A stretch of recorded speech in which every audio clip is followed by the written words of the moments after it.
Bien, bien, bien, bonjour à vous, mes petits Sud-Nigériens bleus. J'espère que vous allez magnifiquement bien aujourd'hui. Et je suis là pour vous présenter mes magnifiques analyses et prédictions pour cette carte, cette absolument incroyable carte. Tellement incroyable qu'on savait même pas c'était quoi le main event au début de la semaine. Puis écoute, c'est pas de la faute de l'UFC, là, ça devait être TJ Dillashaw contre Corey Sandhagen, qui est un combat excessivement attendu. Malheureusement, TJ s'est fendu le sourcil assez profondément et ce combat-là a été annulé. Le co-main event, ça devait être Diego Sanchez et Cowboy Cerrone. Puis Dieu sait qu'on rentrera pas dans le pourquoi que ce combat-là n'a pas lieu. Je pense que vous le savez. Fait que c'est ça. On a Marina Rodriguez qui affronte Michelle Waterson en main event dans un combat de dernière seconde. C'était même pas un combat sur l'undercard, un prelim ni rien. Là. Ils ont juste créé ce combat-là. Ils ont fait main event 5 rounds dans quelques jours. Soyez là, les filles. Merci. Donc, c'est ça qui arrive. Pour le restant de la carte, pour vrai, c'est quand même étonnant. Il a réussi à garder Cowboy. Il y a une coupe de noms. Il y a des bons combats. Là. La main card est bonne. Sur les prelims, ça prend un drop. Au moins, dans les dernières semaines, l'UFC semble être capable de mettre les meilleurs combats sur la main card puis les moins bons sur les prelims. Puis on dirait que ça devrait être simple. Ça ne l'est pas toujours. Puis là, cette fois-là, ça marche. Fait que ça fait que crème au moins. La main card devrait être meilleure que les prelims, qu'il y a à dire là-dessus. Donc, on va y aller à l'instant. Marina Rodriguez, Michelle Waterson dans ce combat principal-là. Et ça, c'est pas un combat facile à pique, hein? Surtout un combat qui se matérialise, je te dis, comme ça à la dernière seconde. Puis, tu sais, Marina Rodriguez, je pense qu'elle a un finish dans l'UFC. C'est son dernier combat contre Amanda Ribas, qui est une très belle amélioration là, de montrer, d'être capable de finir quelqu'un de même. Parce que Marina Rodriguez, c'est une excellente striker Muay Thai, très bonne dans le clinch, aime travailler dans le clinch avec ses genoux, avec ses coudes. Le problème, c'est qu'elle a une takedown defense absolument exécrable. Et puis quand je dis exécrable, c'est exécrable. Ça fait que il n'y a aucun combat de Marina Rodriguez qui n'est pas serré. La fille, elle a 2 draws, une défaite par split decision, puis elle a quelques 2-3 victoires dans l'UFC environ à date depuis ses débuts. C'est tout le temps serré. C'est tout le temps serré, c'est jamais décisif. Puis c'est parce qu'elle se fait takedown. Elle domine complètement ses adversaires debout, mais elle se fait takedown, puis elle passe du temps sur son dos, puis elle se relève bien, mais ça fait que c'est toujours serré, c'est toujours contentious, à part quand elle a fini Amanda Ribas. Tous ces combats, on n'était jamais sûr de qui allait vraiment gagner. Puis, tu sais, des 18, c'est draw, c'est ça. C'est pas des cage grabs ou des falls qui ont fait que les gens ont perdu des points. Puis, nanana. C'est vraiment qu'elle va perdre 2 rounds, puis elle va se réveiller, puis elle va 18 son adversaire, ou elle va se faire complètement dominer, prendre le dos, et puis, genre, passer proche de se faire choquer pendant 5 minutes et donner un 18. Puis après, elle va gagner les 2 autres rounds avec son stand-up, puis avec son travail dans le clinch, puis elle sera pas assez takedown pour perdre ces rounds-là, ce qui fait qu'elle finit avec un combat nul au final. Sur 5 rounds contre Michelle Waterson, ça va être serré. Dieu sait que ça va être serré. Michelle Waterson dans ses main events contre Angela Hill. T'as un peu les takedowns qui ont fait que ce combat-là est allé en faveur de Michelle Waterson. Je pense que beaucoup de gens scoraient ce combat-là pour Angela Hill. Contre Carla Esparza avant aussi. Pas un bon combat, loin de là, mais combat très serré. Que c'est les takedowns, parce que Michelle Waterson veut pas. C'est peut-être une meilleure grappler qu'une striker, là, même si ça s'appelle Karate Hottie. Puis c'est sûr qu'ici, tu sais, ça sera pas négligeable là, la différence de grand. Ben, pas tant que ça, dans le fond. C'est 5 et 3 contre 5 et 6. Le reach 65 pouces pour Marina Rodriguez, mais et contre 62 pour Michelle Waterson. Considérant que les deux vont vouloir être à kicking range souvent, je pense, quand ils ne seront pas engagés dans une échange, les deux ont tendance à rester at range, puis principalement de se servir de leurs pieds pour essayer de set up le reste de leurs attaques. Donc, je pense que Rodriguez va avoir un petit peu de reach. On a un petit 3 pouces sur Michelle Waterson. J'ai juste l'impression que ça va être vraiment serré, puis je pourrais vous parler de ce combat-là pendant des heures. Basically, c'est striker contre grappler. Là, dans l'essence, c'est striker contre grappler. Si Michelle Waterson réussit à aller chercher assez de takedown, elle risque de gagner ce combat-là. Si Marina Rodriguez réussit à assez empêcher de takedown, à bien se déplacer pour faire assez de dommages debout, c'est là qu'elle va remporter ce combat-là. Puis j'ai l'impression que c'est l'avantage de grosseur ici, là. Surtout que ils vont se battre à 125 livres et non 115 à cause que justement ce combat-là a été créé comme hier. Et puis ça aide Waterson dans le sens qu'elle n'a pas de weight cut à faire. Mais je pense que ça permet à Marina Rodriguez de peut-être être un peu plus grosse aussi dans ce combat-là, d'avoir un plus gros avantage physique. Puis tu sais, on le sait que s'il y a une chose dans la vie qui n'est pas la technique puis qui peut empêcher des takedowns une fois de temps en temps, c'est le fait d'être vraiment plus gros que ton adversaire. Fait que j'ai l'impression que pour ça, Rodriguez va peut-être avoir assez de temps pour remporter le combat debout. Puis je pense qu'elle va remporter le combat debout. Michelle Waterson a des beaux kicks, elle est bonne debout. C'est une combattante de karaté, on le sait, mais pas beaucoup de volume. Tu sais, Rodriguez a tendance à plus aller de l'avant et à mettre du volume sur ses adversaires. Donc, je ne m'attends pas à ce que Rodriguez ne soit jamais touché par Waterson. Au contraire, je pense que les échanges debout vont être intéressants, mais je pense que Rodriguez va y aller avec plus de volume. C'est pour ça qu'elle va probablement remporter les échanges debout. Donc, probablement remporter une split decision quand il y a des gens qui seront peut-être pas contents à la fin, mais peut-être des gens qui vont être contents aussi. Que voulez-vous? C'est ça le main event qu'on a. Qu'est-ce que vous voulez qu'on fasse?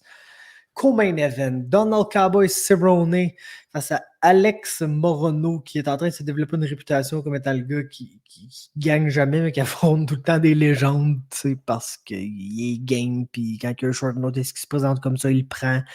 Puis tu sais, on a beau dire ce qu'on veut sur Donald Cerrone, mais ce gars-là perd souvent, mais perd juste contre les meilleurs. Donald Cerrone, ça fait, je pense que la pire défaite de sa carrière, honnêtement, c'est probablement contre Jamie Varner. Puis Jamie Varner, c'est pas un mauvais combattant du tout, là. Fait que j'ai l'impression que Alex Morono ne se qualifie juste pas, tu sais, dans les noms que je m'en vais vous nommer, qui sont Anthony Pettis 2 fois, Conor McGregor, Justin Gaethje, Tony Ferguson, Leon Edwards, Darren Till, Robbie Lawler, Jorge Masvidal, Rafael Dos Anjos 2 fois lui avec, Nate Diaz, Benson Anderson 2 fois. Puis c'est ça, sa l'autre défaite, c'est Jamie Varner qui était sa première défaite en carrière. Donc, Morono, ça se qualifie pas là, dans ces noms-là. Puis oui, Cowboy vieillit. Puis c'est peut-être la seule raison pourquoi Morono a des chances de gagner ce combat-là, mais l'affaire avec Cowboy, c'est que si tu veux le battre, il faut que tu le ruffes au premier round, puis que tu le sortes de sa game, ou que tu le finisses au premier round. C'est là que c'est jouable parce que c'est un slow starter. Mais quand Cowboy, même à son âge, commence à se mettre dans sa game, même contre Anthony Pettis, là, quand il a perdu par décision, il commençait à avoir du succès dans la fin de ce combat-là, tellement qu'il y a beaucoup de gens qui n'étaient pas d'accord avec cette décision-là, tout simplement. Fait que je pense que Morono va peut-être gagner le premier round, oui, parce que c'est souvent ça que tu fais contre Cowboy, mais je pense pas que Morono est capable de finir Cowboy au premier round. C'est pas un bon finisher, c'est pas quelqu'un qui a du power. Alex Morono, c'est un all-rounder, fait tout bien, fait pas rien de particulièrement extraordinaire, puis pas un gros finisher, pas une super submission game, il a pas vraiment de power avec ses mains, c'est pas quelqu'un qui peut arriver puis one punch, tu sais. Fait que je pense qu'il peut pas finir vraiment Cowboy au premier round, il va peut-être le gagner, mais il va perdre les deux autres. Fait que mon pick, c'est Cowboy Cerrone ici. Ensuite, Jeff Neal Magny, probablement le meilleur combat de la carte, honnêtement. Et puis, il y a un autre combat quand même assez difficile à pick. Cette main card-là est quand même bien match-up dans le sens que c'est pas évident les combats. On ne sait pas nécessairement qui va gagner. Puis celui-là, c'est un bon exemple parce que Neil Magny a du range, beaucoup, beaucoup, beaucoup de range, puis il a un bon jab, puis il va travailler derrière son jab, puis si Jeff Neal s'approche trop proche de lui, il va essayer de le clincher contre la cage. Ça va être un match-up qui va être intéressant ici, par exemple, parce que ça va être Southpaw contre Orthodox. On a le chum Jeff Neal qui est gaucher. J'ai hâte de voir comment il va utiliser ça, mais ce qui me gosse un peu avec Jeff Neal, je vais vous l'avouer, là, il est vraiment bon. Il pique bien ses shots. C'est un sniper. Il est puissant. Mais c'est un headhunter, comme on en voit rarement. Je pense que contre Wonderboy, dans son combat de 5 rounds, il a peut-être lancé comme 15 coups au corps au total dans le combat. Puis 160 cucks à la tête. Puis tu sais, autant Wonderboy, mais encore plus Neil Magny, il y a tellement de corps à frapper, là, que j'ai l'impression que c'est un match-up que je piquerais tellement plus facilement en faveur de Jeff Neal si j'étais convaincu qu'il allait arriver là puis rip Neil Magny au body. Parce que Neil Magny, c'est un bon lutteur, il a une bonne condition physique. C'est pas quelqu'un qui va te finir, qui va te faire mal particulièrement, à moins qu'il réussisse à te take down, prendre ton dos. C'est des choses qu'il est capable de faire, mais avec ses points, c'est pas quelqu'un qui va arriver va te faire si mal que ça. Mais il travaille derrière son jab, il lance un bon volume, puis il est tellement grand qu'il est souvent capable de te reach à des endroits que toi, tu peux même pas le reach. Donc, c'est dur l'atteindre, surtout pour quelqu'un comme Jeff Neal qui, il n'y a pas de mauvaise reach à 75 pouces, mais c'est pas quelqu'un qui est fait rangy. C'est quelqu'un qui va avoir à travailler alentour de ce jab-là pour lander ses punches. Puis j'ai l'impression que avec la différence de reach, la différence de grandeur, ça serait tellement plus facile pour Jeff Neal de juste essayer de contrer le jab en soignant des gros crochets au corps, des affaires comme ça, que d'essayer de reach Neil Magny à la tête. Ceci étant dit, je pense que Neil Magny n'est pas nécessairement le meilleur combattant défensif, je vous dirais. Et puis, je pense que Jeff Neal est un assez bon striker technique pour regarder ce que Magny fait un peu, puis se faire des reads à part de ça, puis essayer de le timer sur quelque chose. J'ai l'impression que notre ami Jeff Neal va probablement gagner ici. Je vais quand même y aller par décision parce que Magny est super tough. Puis, même Hector Lombard dans le combat qu'on s'appellera tous n'a pas été capable de le finir là, au premier round. Fait que, à moins que Neal qui est capable de pincer quelqu'un assez solidement, le pogne avec un de ses meilleurs punch au premier round. Je vais aller avec une décision, pareil, pour notre ami Jeff Neal. Ensuite, oh là là, le shit show heavyweight de la soirée, Maurice Green, Marcos Rogerio de Lima, et puis Marcos Rogerio de Lima est une boule de puissance et d'agressivité et c'est un train, basically, pendant 2 minutes 30 secondes. Puis si tu survis à ça, tu vas probablement gagner. Ceci étant dit, je ne sais pas si Maurice Green peut survivre à ça parce que c'est pas l'heavyweight le plus durable. Puis il est grand, puis il est long, mais on dirait qu'il n'est pas assez thick souvent. Puis, tu sais, c'est le fun d'avoir un petit reach advantage. Mais quand tu as un malade mental qui va rentrer comme un train en soignant des Vanderlei Silva Hook à ta tête et à ton corps, chose que De Lima fait une fois de temps en temps, contrairement à Jeff Neal, c'est dur à éviter, puis surtout au Apex, dans la plus petite cage. Puis surtout quand tu es un combattant qui est grand et long, il fait les choses quand même bien techniquement, mais il n'a pas un super footwork. Là. On verra pas Maurice Green lander 2-3 petits punches, sortir sur un angle, puis jouer au matador avec notre ami Marcos Rogerio de Lima. Probablement que de Lima va aller de l'avant, va rentrer directement dans Maurice Green. Puis s'il réussit à y faire assez mal dans les 2 premières minutes 30 du combat, il va le finir. Puis c'est ça mon pick parce que j'ai envie d'avoir un peu de fun. Marcos Rogerio de Lima, TKO, premier round. Ensuite, on conclut. Ah non, il reste 2 combats sans main card. Désolé. Mais Diego Ferreira, Gregor Gillespie. Excellent fight. Excellent fight. J'ai encore un peu de peine, je vais vous dire, par exemple, qu'on ne voit pas Brad Riddle contre Gregor Gillespie, qui était le combat qui était booké, la COVID, ça a comme annulé ça. Il fallait que Riddle retourne chez eux. Puis on sait que l'histoire de quarantaine en Australie, le gars, il n'est pas disponible pour se rebattre immédiatement. Donc, c'est Diego Ferreira qui affronte Greg Gillespie à la place. Mais écoute, avec ce qu'on a vu dans le dernier combat, j'ai vraiment envie de pick Gillespie facilement parce que c'est la pression de Dariush autant avec les strikes qu'avec son grappling et sa lutte qui ont shut down Diego Ferreira. Mais Gregor Gillespie, là, c'est un malade mental puis ça joue contre lui. T'sais. C'est pour ça que c'est fait allumer par Kevin Lee, parce qu'il est trop mongol. Puis c'est pour ça qu'il se met toujours dans le trouble à tous ses combats, que ce soit en mangeant des coups de poing d'en face parce qu'il y a la méthode de défense coréenne, ou que ça soit en étant un plus complet des Mongols au sol qui scramble, puis qui gardent souvent la position du top.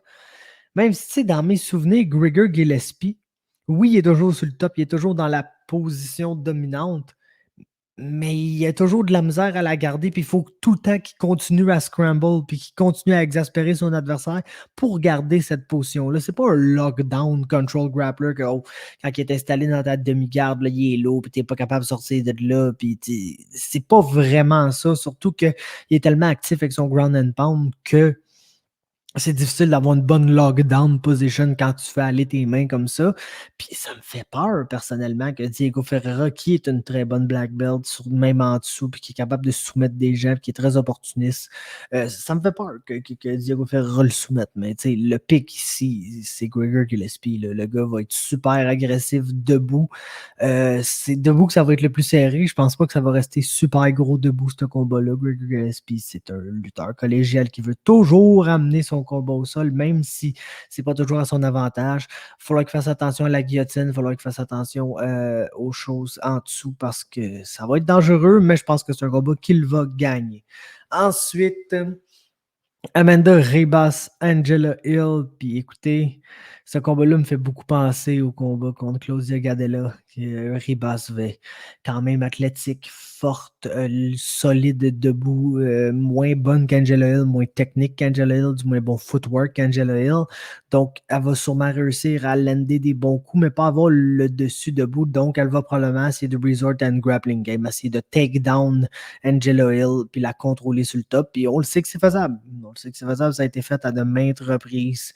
Puis l'autre affaire qu'on sait, c'est qu'Amanda Rivas, plus le combat va avancer, moins elle va avoir d'énergie, puis plus elle va perdre contre Angela Hill. Mais le combat contre Claudia Gadella, tout le monde sait qui a gagné.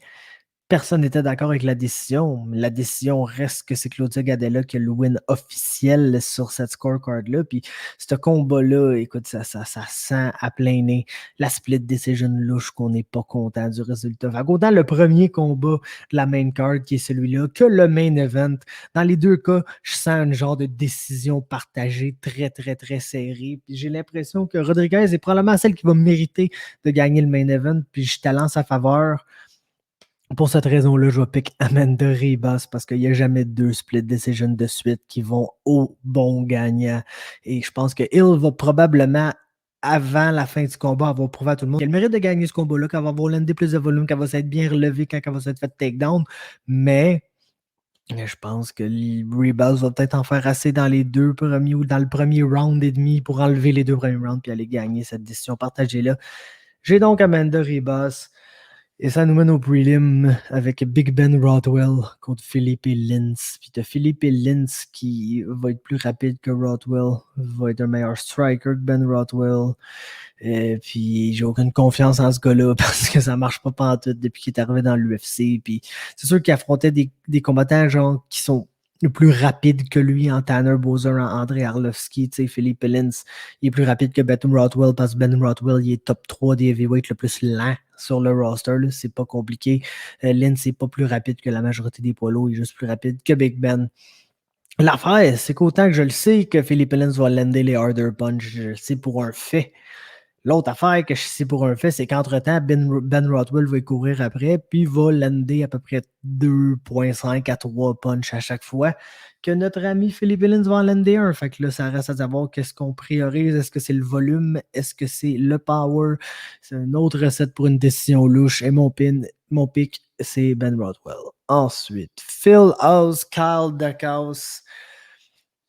Un autre genre de combat semblable aux deux derniers, on dirait, dans le sens que Phil House, c'est le spécimen physique ici, c'est le meilleur lutteur des deux, mais absolument pas le meilleur grappler, puis absolument pas le meilleur striker. Dans le fond, à part l'avantage de lutte, puis l'avantage d'athlétisme et de force physique, il n'y a rien sur Carl Dacos. Carl Dacos est un meilleur striker que lui, lance un meilleur volume que lui, est un meilleur grappler que lui, autant en dessous que sur le top, puis quelqu'un qui est un très bon scrambler, va trouver le scramble ou va trouver le sweep, va trouver la manière que même si c'est lui qui se fait takedown, de prendre le top puis de virer un peu la tendance puis de dominer le combat au sol contre ses adversaires. Puis Phil House, s'il n'a pas dans les premiers échanges du combat, d'après moi, il va perdre parce qu'il va gas out. Puis c'est ça souvent qui arrive avec Phil House parce que non seulement il était le classique Joe Rogan. Là, un frame de même, ça prend beaucoup d'énergie pendant 15 minutes, beaucoup de muscles.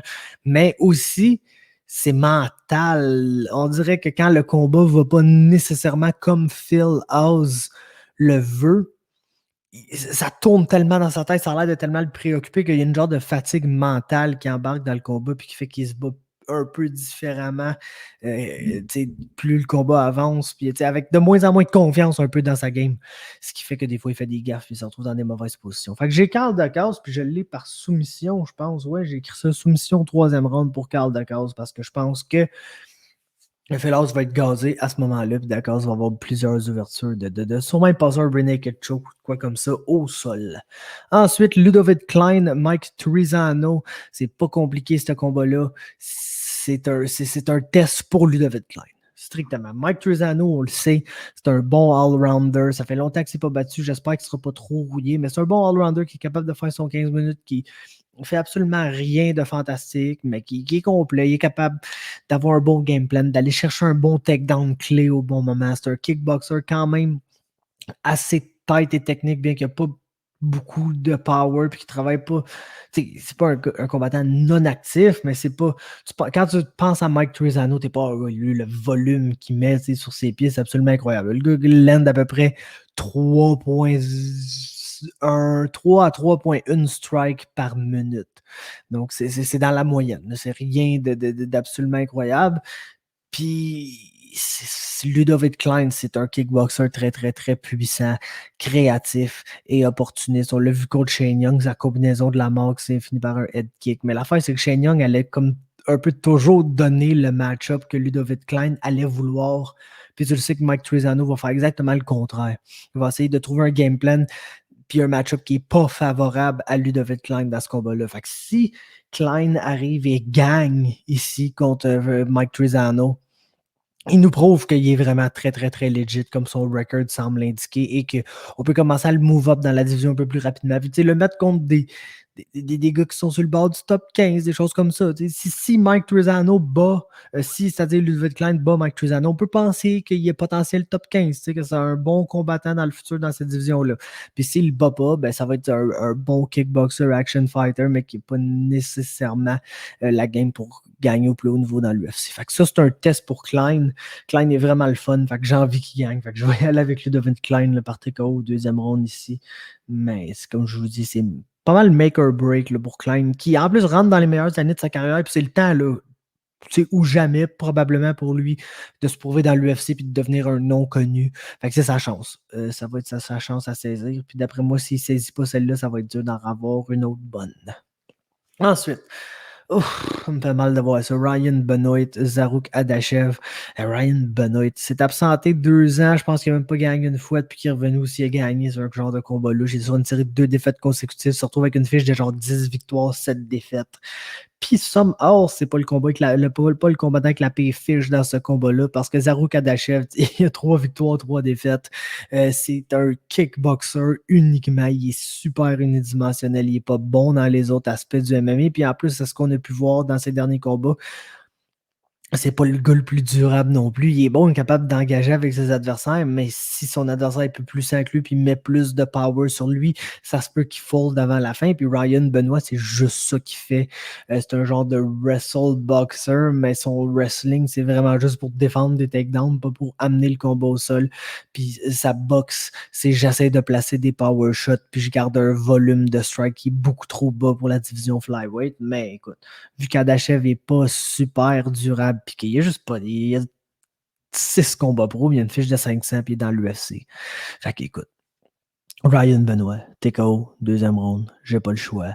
Et ça nous mène à John Young Park, The Iron Turtle, un de nos boys depuis que c'est battu contre Barreau. Du moins, un de mes boys, moi je le trouve vraiment intéressant, John Young Park, contre Tafon Chukwi, puis c'est un combat qui est fait pour John Young Park, ça, basically.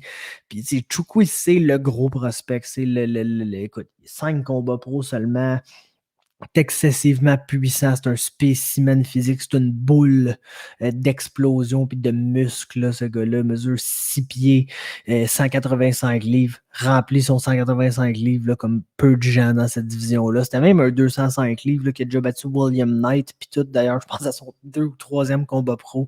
Mais c'est un knockout artist, c'est un gars qui va vouloir t'arracher la tête complètement. Et John Young Park, lui, C'est exactement ça qu'il veut. C'est comme ça qu'il a ses meilleures performances contre des gars qui veulent aller de l'avant, le stalker, puis essayer de lander du power sur eux, comme Marc-André Barriault notamment. T'sais, on se rappellera du combat de Barriault, on était tous surpris de la performance de John Young Park, mais quand tu regardes sa game, tu essaies de l'analyser, le gars, c'est vraiment ça qu'il fait, là. C'est un combattant qui va se mettre de reculons, genre willingly, c'est la chose qu'il préfère faire parce que au lieu d'essayer de stalker puis d'overreach vers ses adversaires, les fait venir à lui puis les accueille avec des 1-2, les accueille avec des combinaisons, puis il switch quand même bien entre ses takedowns puis c'est strike. Fait que des fois, c'est un peu difficile à prévoir avec quoi qu'il va s'en venir. Je pense pas qu'il va réussir à take down Chukwi, là, parce que, écoute, la différence d'athlétisme, la différence physique entre ces deux combattants-là est absolument monumentale. Là. Je vous le dis, c'est le jour et la nuit. L'affaire, c'est que, on n'a pas vraiment, ben, enfin, on n'a jamais vu le Iron Turtle se faire mettre le KO. Perdu 2 fois, c'était par soumission. C'est contre Anthony Hernandez, puis qu'on genre chauffe 4 Rakhmonov qui est rendu dans l'UFC, lui aussi, là, à 170 livres. Mais ces 2 autres défaites, c'est des défaites par décision. Il est excessivement tough. On l'a jamais vu se faire passer le KO, puis il affronte un combattant qui a le tiers de son expérience. John Young Park est comme rendu 12 victoires, 4 défaites, c'est ça. Fait que le gars, il a 16 combats pro. Chukwin de 5. Fait que c'est ça. Il a 3 fois l'expérience de son adversaire qui est un autre gars qui est gros et qui fade un peu plus que le combat avance. Fait que j'ai l'impression que ça, c'est un genre de combat qui est fait pour que John Young Park gagne. On va le savoir probablement après le premier round si le combat voit la cloche du premier round. Moi, je vous dirais que c'est un bon 75-80% de chance, selon moi, que John Young Park gagne. Donc, j'ai John Young Park par décision. Ensuite, c'est le dernier combat. Christian Aguilera et non pas Christina Aguilera. Il a dû l'entendre dans sa vie, ce joke-là, ce pauvre dude-là. Mais bref, il affronte Carlston Harris qui s'est fait découvrir sur Dana White Looking for a Fight la fois qu'il est allé à Abu Dhabi Warriors. Il y avait pas Xavier Alaoui, c'était Jesse Arnett qui se battait sur cette carte-là, puis Louis Jourdain. Donc, je sais pas, Aguilera, c'est un peu un genre de Phil House puis Tafon Chukwi dans le sens qu'il fade plus le combat avance, mais il a pas le même style du tout. C'est un lutteur, puis il fade parce que son style, tu sais pas. Chukwi, il fade même s'il n'est pas super actif. Phil House, même chose. Christian Aguilera, il fade parce que c'est un estimant mental, puis il conserve absolument pas bien son énergie en général, puis ça fait qu'il des fois il est dangereusement gazard au 3e round, mais pas mal sûr qu'ils vont en faire assez pour gagner les 2 premiers rounds parce que Carlton Harris, pour tout juste ce qu'il fait bien, puis il y a des bons wins quand même contre des middleweight. Il a battu Wellington Turman, il a battu Michel Pereira avant de se rendre à l'UFC, mais aussi à chaque fois qu'il s'est retrouvé contre un bon grappler qui allait être un peu persistant sur les takedowns, il a perdu. Puis Christian Aguilera, je ne sais pas si je le qualifie de bon grappler, mais il est certainement persistant sur les takedowns. Fait que mon pick, c'est Aguilera par décision ici. Et ça complète là, mes analyses et prédictions pour la carte de l'UFC Vegas 26. Laissez-moi un like si vous avez apprécié. Laissez-moi aussi un commentaire pour me faire part de vos commentaires parce que c'est ça que ça sert. Et puis abonnez-vous à MMA Talk sur YouTube, sur Facebook, sur Instagram, sur Twitter. Pas mal plus actif sur Twitter là, récemment. Fait qu'allez checker ça. Et puis, c'est ça. Ciao.